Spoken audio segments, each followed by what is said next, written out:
Hello everyone, welcome to Ocean Cadence. In our video today, we'll be covering the topic of Hong Kong Convention on the safe recycling of ships and helping you to understand how the Hong Kong Convention has paved the way towards a safer ecosystem where recycling of ship produces or creates no further harm or damage to the health of the people involved within the recycling process, no unsafe measures towards the establishments or the yards that undertake this process, and also create a standard certification and transparent system to streamline the scrapping and the recycling of ocean going ships. So let us start.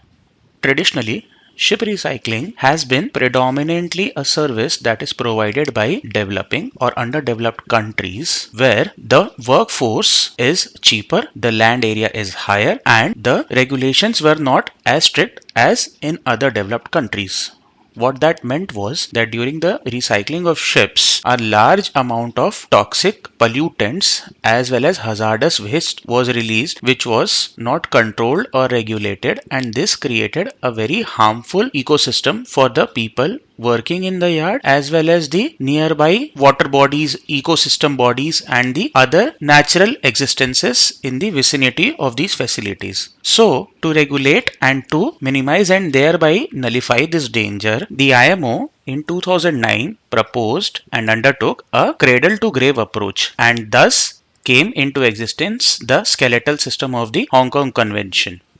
Now, how does the Hong Kong Convention proceed in its direction of achieving the aim of no hazardous exposure? So, it is not only for one entity but for multiple entities. It focuses on the shipyards, it focuses on the service providers, it focuses on the ships as well. So, it takes in totality a 5-step approach. The first part of it is the inventory of hazardous material and the certificate related to it that is being provided to the merchant vessels or the seagoing ships. So, within this certificate or within this entire system of inventory of hazardous materials, the ship has to be held responsible for accounting the hazardous materials that are willingly or unwillingly used during the construction phase, during the running phase, and until the very last decommissioning of the ship before the scrapping and thereby the recycling of the ship.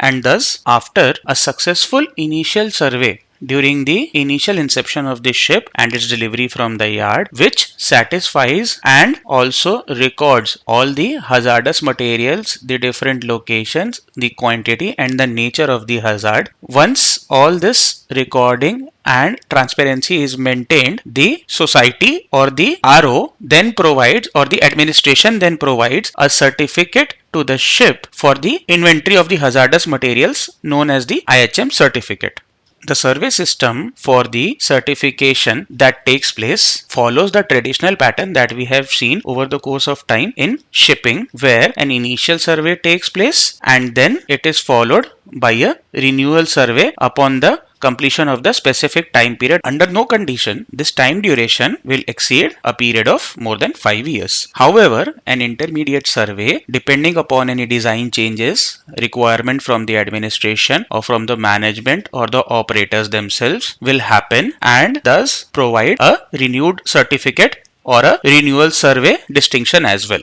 In addition to this, the another step that is taken is with respect to the yard and the facilities that are going to take over the ship recycling or the scrapping. This is done by asking such facilities to create and establish a specific ship recycling plan that sticks to the details and elaborates with respect to the particular ship or the particular design, and then once it is approved, only then the further steps towards the recycling of the ship or the further approval of recycling plan are to be taken. However, to undergo such steps, or shall I say, before the recycling facilities or the stations have that approval, what they need to do is to seek the certification or to get the approval as recycling facilities itself, which basically means that a responsible authority or a responsible organization will undertake the survey and mark the merits of the recycling facilities itself. Make sure that enough measures are in place to ensure the safety of the people that are involved and constructional as well as other distinct parameters, and thereby approve the ship recycling facility to undertake any recycling tasks or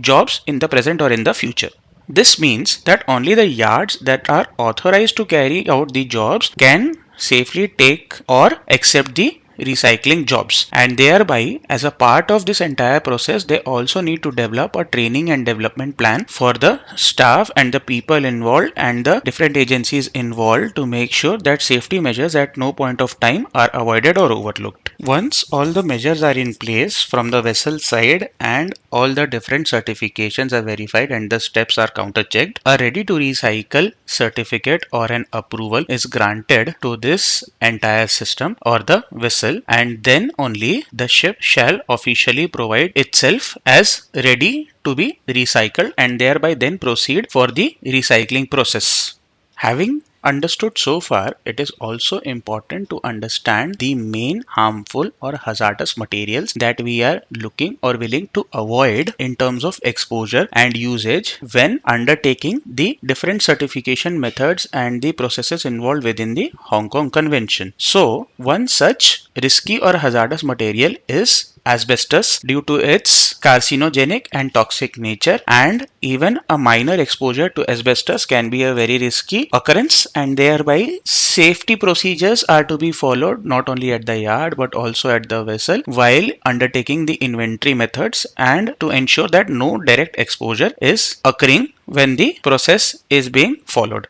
Presence of mercury in different components on the vessel and the different machinery elements is also a toxic occurrence, and thereby mercury is also a certified toxic material and a hazardous compound and needs to be avoided at any possible occurrence. So is cadmium. Other compounds such as polychlorinated biphenyls also have a long-standing history and understanding of the people employed on board and in yards that these substances are also harmful or hazardous in nature, whether it is direct breathing exposure or even direct or indirect contact. Due to the variety of the types of ships that exist, radioactive materials or radioactive compounds also been predominantly included in the list to also undertake or cover the areas of nuclear enabled ships or nuclear powered ships, and also provide safe measures and very distinct measures to carry out any recycling or similar processes on these ships.